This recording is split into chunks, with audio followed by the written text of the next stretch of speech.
morning, students. So in the previous class we talked about this, origin and condition of heartbeat, and as well as this electrocardiogram, right?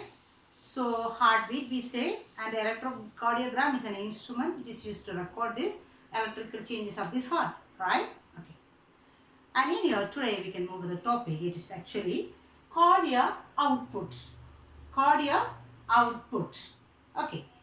So what do you mean cardiac output?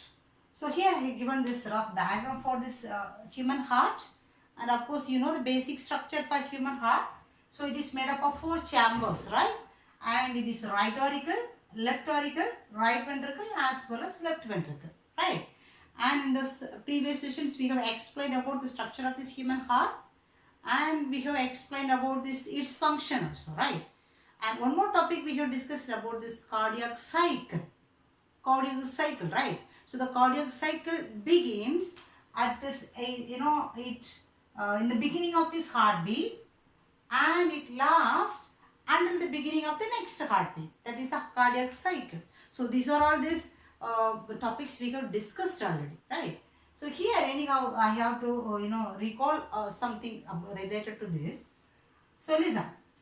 So during cardiac cycle we say the first process, auricle used to contract. When the auricle contract, the blood used to come to the ventricle. Then the ventricle contract.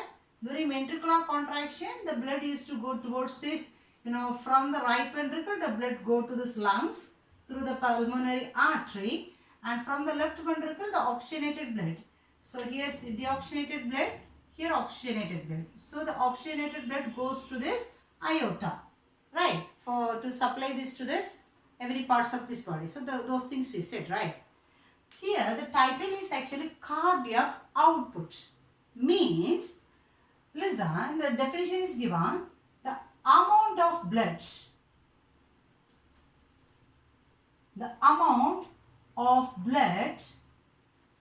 pumped out by each ventricle per minute. So here you have to notice one thing. So the amount of blood pumped out by each ventricle per minute. So these three you have to notice, right? So of course we know during ventricular systole, right? During ventricular systole, the blood used to pump out through this pulmonary artery. Here we could say it is a pulmonary artery. Here semilunar valve, and here it is an aorta, right? Aorta, oxygenated blood used to go through the aorta, right? Okay. And so here the title is actually cardiac output. So from the ventricle only the output used to come, right? From the ventricle only output, the blood used to come outside. That only they mentioned here as an output, right? And so what is cardiac output? The amount of blood pumped out by each ventricle per minute. So this ventricle is going to pump the blood now. Okay. And so we have to calculate how much amount of blood is pumped out by this each ventricle per 1 minute. Have you got? So shortly this cardiac output, they mention it as CO. Cardiac output means CO. Cardiac output. So to calculate this cardiac output, what are the things is necessary? Could you say? So I said it is, listen this definition, the amount of blood pumped out by each ventricle per minute. So we must know first of all how many beats, for each beats only the blood used to come out, right? So how many beats will be there for 1 minute? How many beats will be there per minute? Of course 72, right? 72. So here we could write, of course, how many number of beats per minute is number of beats per minute is equal to 72, we could say, right? Then, so number of beats we know, right? Then we have to know how much amount of blood will be pumped out per 1 beat. For 1 beat, how much amount of blood will be coming out, right? So there is amount of blood for 1 beat.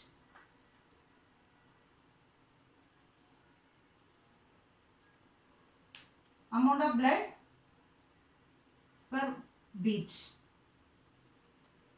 Right?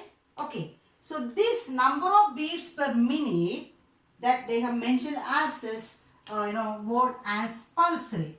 So this is a pulse, or we could say it's a heart rate. Heart rate. Or they can say this HR. HR. Okay.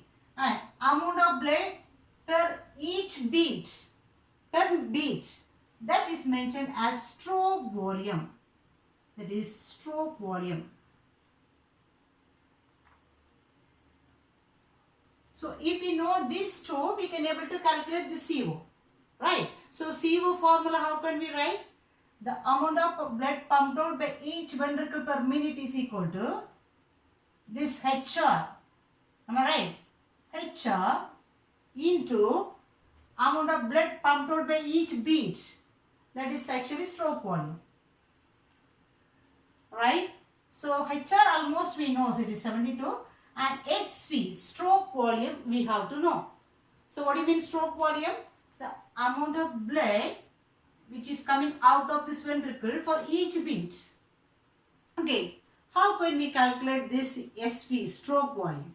So already during the cardiac cycle we say, the cardiac cycle what we have explained. So first of all, the first phase in the cardiac cycle is ventricle relax. Right? So ventricle is relaxed, which means it is ready to receive the blood from this auricle now. It is ready to receive the blood from auricle. So first process, ventricle will relax. And the second process for cardiac cycle, auricle contract. Right? Auricle contract. When auricle contract, the blood moves towards this ventricle. So from here it moves towards this ventricle.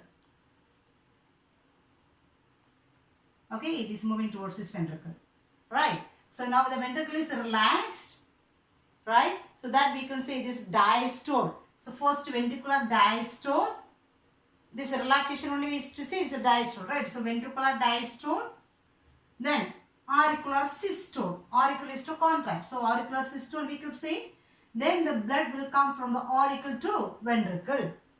Right? So how much it used to come? So until this, the maximum capacity we could say how much it can relax, until that it can fill with this blood from this auricle. Okay. So that they said it is end, already we have said it is end diastolic volume. So shortly they said EDV. End diastolic volume means at the end of this diastole. So diastole means relax. So it is relaxing now. So as per the relaxation, it will be filled with this blood which is coming from auricle. So that's why do you get me? That's why they have mentioned it as end diastolic volume. The maximum capacity of the blood which is filled inside this ventricle, we could say it is end diastolic volume, maximum volume. Are you clear? So this is known as now EDV. The first of all, the blood is filled fully. That is known as end diastolic volume. Right? Then the next process is ventricular systole. Ventricular systole. So during ventricular systole, what happens here? The blood will come out now. So that blood will come out. That only we have to calculate actually output, cardiac output. So how to calculate, how they are calculating here? Some amount of blood is coming out now, right? Some amount of blood is coming out. So after this ventricular systole, after the ventricular systole, few blood is left inside, remaining. Few blood is left inside this ventricle, right? So if we know that amount of this blood is known as end systolic volume. End systolic volume. So after the contraction, after the systole of this ventricle, little amount of the blood is left inside this ventricle. So that is known as end systolic volume. Now, do you guess now? So how can we calculate the blood which is came out of this heart? So first capacity is end diastolic volume, And now rest is, we said, is the same as systolic volume. So if we see the difference between EDV as well as ESV, or if we subtract this from this EDV from ESV from EDV, we can get this cardiac output, which means systolic volume. I'm sorry, stroke volume. Understand? We can find out the stroke volume. So here SV, this SV equal to stroke volume equal to EDV minus ESV. Is it clear? So stroke volume equal to EDV minus ESV. Then we can understand the stroke volume, right? So now we can get this cardiac output, total cardiac output. So now one systolic volume. So the one time how much amount of the blood came out of this heart, only called as, actually it is a systolic volume. Sorry, stroke volume, right? This is stroke volume. The stroke volume. So now we can able to calculate this, cardiac output. So CO equal to HR into SV. HR approximately we could say 72. Stroke volume we have to find out if we know this EDV and ESV. So we can subtract this ESV from EDV, then we can get stroke volume. So that we can substitute here, and we can find out this cardiac output. Understand? And one person, scientist, his name is Frank and Starling. So Frank Starling law says about these factors which is responsible for this stroke volume. What do you mean stroke volume? The amount of blood which is coming out of this ventricle for each beat, right? Per minute is cardiac output. Do you know the difference? Okay. And so they said, what are the factors is responsible for this one? Actually, what are the factors is responsible? Of course, when the ventricle relaxes, only the blood, maximum capacity of the blood can accommodate inside the ventricle, right? So it is as per the muscle fibers which is present on the ventricle. As per the fiber, the relaxation will be there, and so the maximum capacity also will be there, right? And it is pumping the blood, it is going through this aorta and everywhere, and finally the vein only bringing this blood into the heart, right? So as per the vein return also, this stroke volume capacity will be there, right? So these are all the things is controlling this stroke volume, right? And one more point, what he said is, this law says is, right side. So this right side, if this right side heart is affected, because since this blood is taken towards his lungs, and this pulmonary area, related to pulmonary area will be affected, breathing and all those problems may occur. And if this left side is affected, since it is supplying the oxygenated blood, we could say it is peripheral regions of the body will be affected. Understand? So that's all about this cardiac outputs. And let us go for the next topic. Right? So let us go for the next topic. It is blood pressure. Right? Having get blood pressure, of course, it is one of this very familiar word now. It is this high BP, blood pressure we used to say, right? So it is short form, you could say it is BP, blood pressure, right? BP. Actually, what is this blood pressure means? Where from this pressure is created? So those things we have to know, right? Actually, the blood pressure is nothing else. So as we said already, the ventricle is a major part, right? So this ventricle only going to give the output, cardiac output that we have discussed now, right? So when the ventricle contracts, the blood goes towards this, pulmonary artery,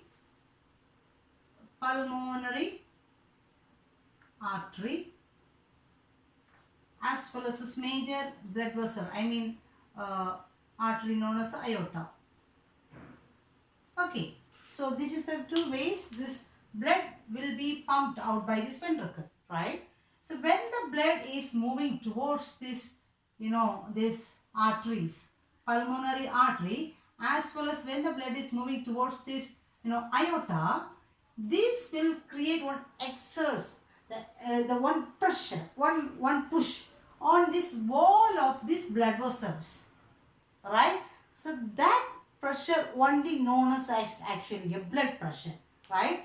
When the ventricle is pumping the blood is moving towards this, these blood vessels, major blood vessels, main blood vessels. So when it is moving inside, since it is pumping here with one pressure, it is pumping it inside, right? So with one force it is going inside. So that's why this blood will make one exerts one pressure on the wall of this artery or blood vessel is known as blood pressure, right? So if the blood pressure is there in the artery, we could say it is arterial blood pressure. Arterial blood pressure. Arterial blood pressure. Understand? So since it is giving the blood with one force, this blood is moving. When it moves inside this blood vessels, it is exerts one force on this wall of this blood vessels. So that is considered as BP, blood pressure, right? Actually, this blood pressure is required. Why do you know? Because unless there is a pressure, the blood cannot be supplied everywhere throughout the body. Because each and every regions of the body need this blood supply. So if there is no pressure, it cannot move forward. No, even one ordinary, water pipe, we could say, so water is there inside, but unless there is a pressure, it don't move forward. Am I right? The same here also. The blood is there inside, but if there is a pressure only, it can move to other parts, other regions. So this pressure is essential one. But it should not increase and it should not reduce. It should be maintained in a constant level. Okay. So this blood pressure, there is two types of blood pressure in this thing. That is, one is systolic pressure and the one diastolic pressure. Systolic pressure and diastolic pressure, right? So what do you mean systolic pressure? When the ventricle contract, one pressure will be produced. Diastolic pressure means when the ventricle relax, one pressure will be produced. That is diastolic pressure. Could you say when will be the pressure will be high, whether it is pumping or whether during contraction or relaxation? Of course, during contraction the pressure will be more, and during relaxation the pressure will be less, because during contraction the volume is reduced, but relaxation the volume is increased, so the pressure level will reduce, right? So here this pressure level has given for systolic as well as the diastolic. The systolic blood pressure, the normal BP, normal blood pressure is 120 by 80 mm Hg, right? So this is a unit. So this is 120 is the systolic pressure and 80 is the diastolic pressure, right? So this should be maintained in a homeostatic condition or in a constant level. So the constant level, that only we could say is this homeostatic level. So whatever was secretion or whatever functions in the body, it should be in a constant level, or it should be in a stable level, or it should not increase, it should not reduce, whatever it is. Even on body temperature also, it should not increase, it should not reduce. So it should be maintained in a constant level. So that only we could say as a homeostatic condition. Homeostatic condition, right? So this BP also, of course we know high pressure, low pressure, this is often we used to hear these words, right? So it should not increase, both will be the problem. So the normal BP level is, systolic pressure is 120 and this diastolic pressure is 80. Okay. Then here another one term they include, that is mean arterial pressure. That is mean arterial pressure. Mean arterial pressure. What do you mean mean? This word, this mean means average. Mean means average. Have you heard the word average? Average. For example, there is 30 students are there in the class. They used to take this various marks for one subject, right? One may take the full mark, one may take this very little mark, 50, 60, 70, 80. So various marks will be here, right? So if we take the subject average, we add all the marks which is scored by the students, divided by overall mark in 100, we used to take one average. So many students will be there, they used to take this various marks and average how much mark for that particular subject, that we used to calculate, right? The same here also.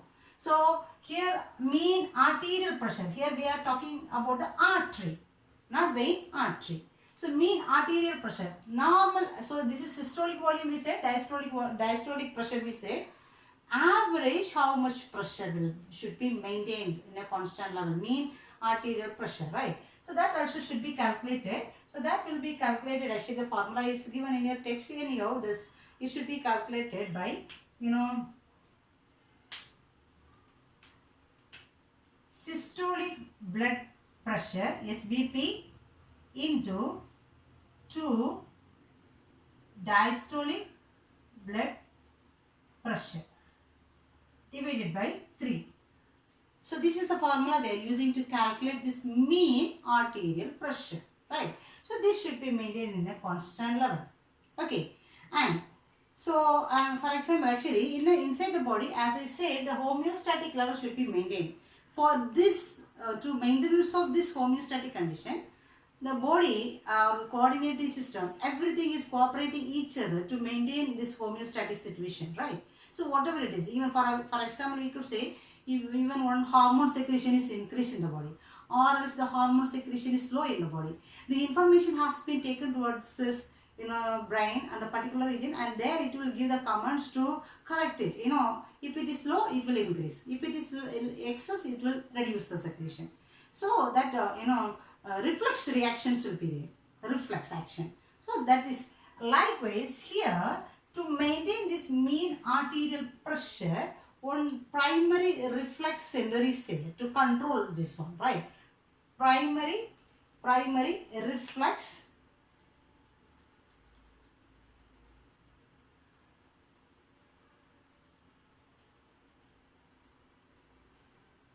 region. Okay, primary reflex region. Actually, what is the role of this one? This reflex activity will control this, normal BP, and which means mean arterial pressure. It will maintain the mean arterial pressure. Understand? And that receptor is known as primary reflex receptor. So that is known as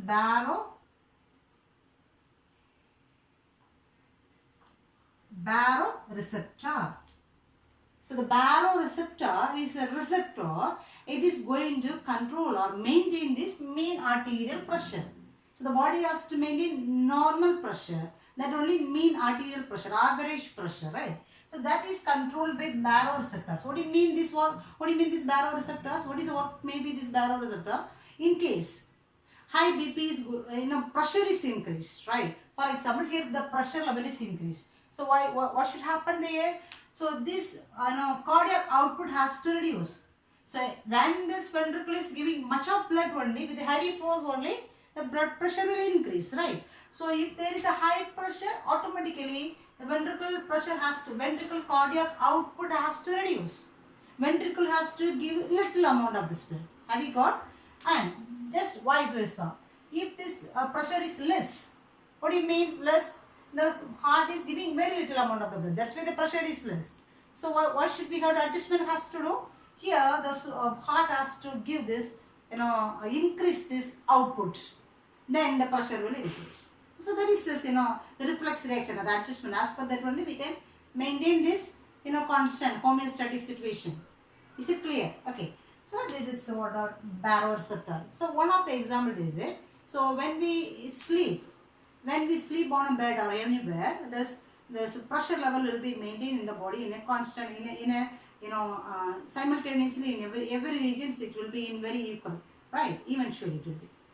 But when we wake up in the morning, the pressure level will be very low.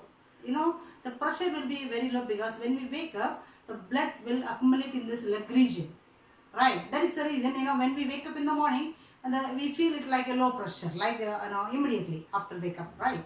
So the reason is the blood will, since we were lying down, then when we wake up, the blood used to go towards this leg region, so the blood BP level will reduce. Okay, so that condition is called, actually it is ortho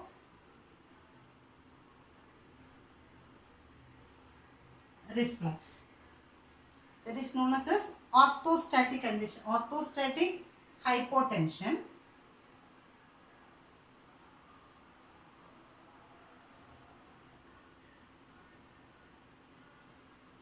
So if the blood pressure is low, that we could say is orthostatic hypotension. In such a situation, the orthostatic reflex, orthoreflex will give this information to these baroreceptors, right? So this baroreceptor, what to do? It will make this heart to increase this cardiac output. Then it will be balanced. Are we right? So such a way this mean arterial pressure will be maintained. Understand? Of course, it's one of this very important area because the blood pressure, high blood pressure is that we have to discuss later. So high blood pressure may leads to a lot of this, diseases for human. It is for because of this, lifestyle changes and all those things. So this mean arterial pressure should be maintained in a homeostatic level. So that is one of this very important thing in this in our current situations, right? Okay, that's all about this BP, blood pressure, and let us go for the next topic, right? Okay, let us go for the next topic. It is double circulation. Double circulation. So listen. So what do you mean double? It is twice, right? That is double circulation. So here, actually the blood circulation is first found out by the person, one who is William Harvey. William Harvey. Okay. So he found about this blood circulation first of all. Then they said there is two types of circulation is there. Single circulation as well as double circulation. For vertebrates there is two types of circulation is there. One is single circulation, another one double circulation, right? So what is the difference this one? So in double circulation, what happens there, listen. So first of all, as we said, as per the functions of this human heart, the blood is to come towards this right auricle through this veins, right? That is the veins names are superior vena cava and inferior vena cava, right? So this is bringing this deoxygenated blood now. So this deoxygenated blood will come to this right ventricle, right? And then from the right ventricle it will go towards this through to the lungs, and from the lungs again it will come to this left auricle, and from the left auricle it comes to left ventricle, right? And from the left ventricle through the aorta it will be supplied everywhere. Actually this is a function, right?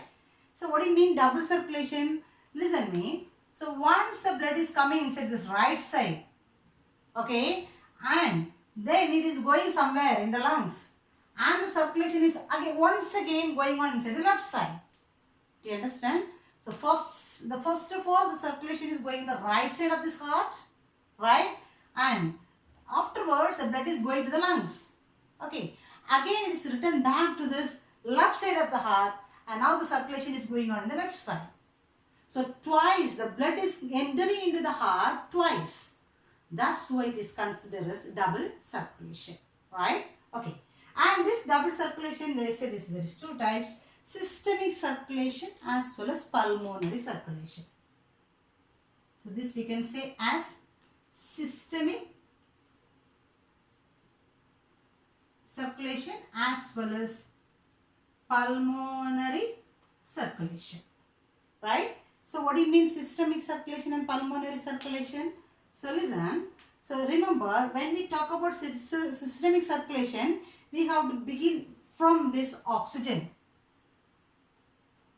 When we talk about pulmonary circulation, we have to begin it from this carbon dioxide, right? So listen, so systemic circulation means the sense oxygenated blood is supplied everywhere. Okay, so that part we can consider here. So where from this oxygenated blood is supplied? From the left ventricle. So here is oxygenated blood, right? So in systemic circulation, the circulation commences or begins from the left ventricle. Is it clear? It begins from the left ventricle. Then it is from the left ventricle, the blood goes towards the aorta. Alright?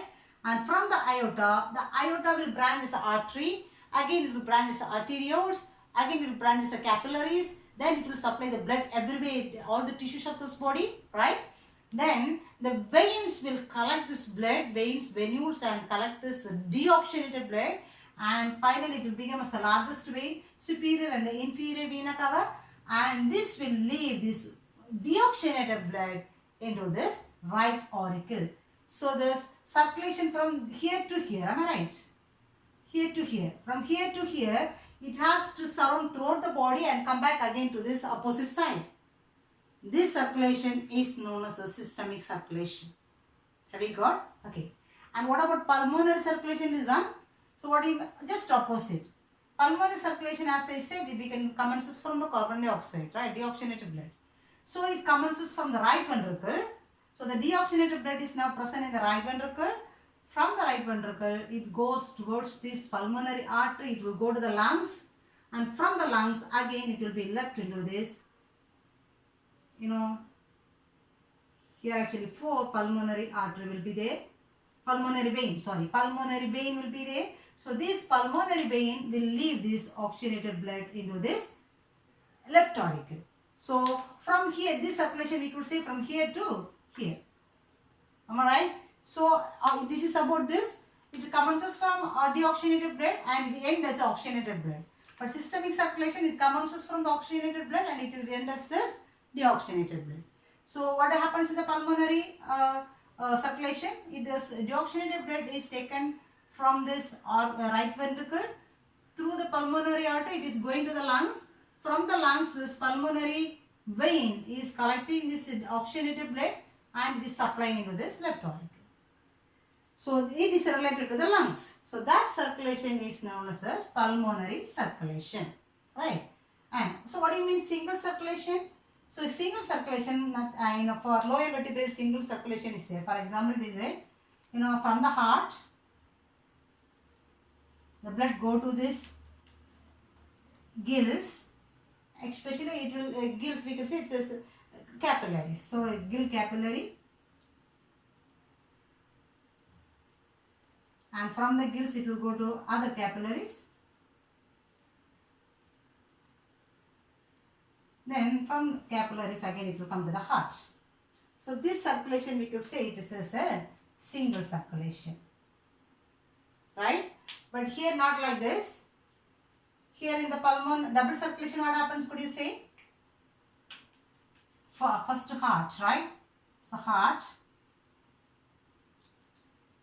So first of all, in this systemic circulation, route, can you say systemic circulation? Right ventricle, from the heart especially we could say right ventricle. From the right ventricle it goes to which one? Systemic circulation. Systemic circulation, it begins from left ventricle. Left ventricle, right? It begins from left ventricle.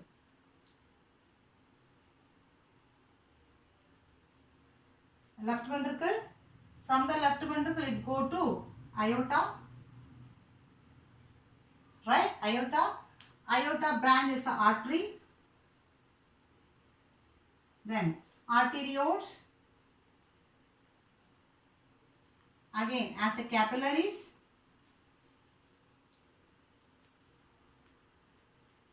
Then from the capillaries it goes to this tissues, from again as this venules.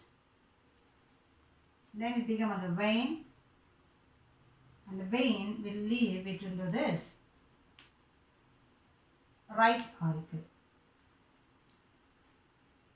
So this is called as actually systemic circulation, right? And what about pulmonary circulation? This is about systemic circulation. Especially we could say it is systemic circulation. Pulmonary circulation route, can you say? So it starts from right ventricle. Then it goes towards this pulmonary artery.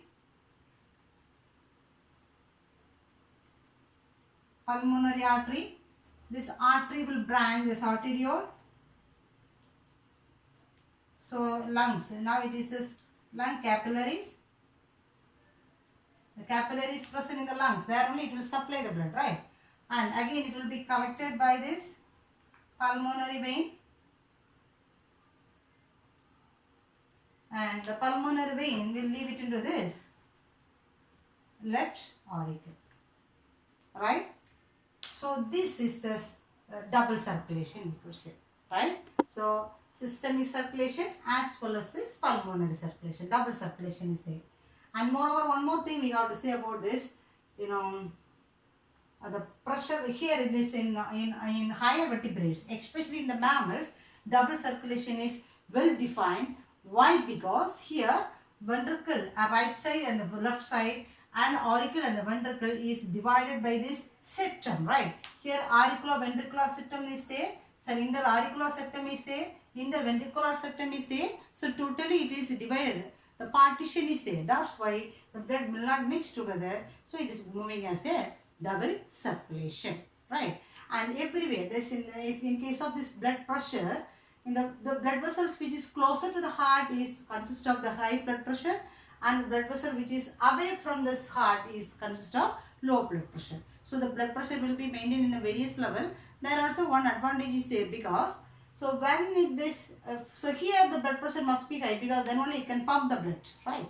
And when it's supplied to the capillaries, this is minute, it's a network, like a network capillary, right? So blood vessels like a network. So if there is a high blood pressure in the capillaries, of course the blood pressure may make this capillaries to rupture. So there will be the problem. That's why in the capillaries, the blood pressure level will be low, and the blood vessels which is nearer to this heart, the blood pressure will be high. Understand? So hope we can complete this class here. So 3 topics we have discussed. The first one is this, actually it is cardiac output we said, and the second one is the blood pressure we said, and the third topic is double circulation. So every topic is very important, and hope you are following and each and every topic. Please, as I said already, cover one topic per day, and you could cover up everything. So please support very well and do it well. Okay, hope you will be doing it, right? Thank you.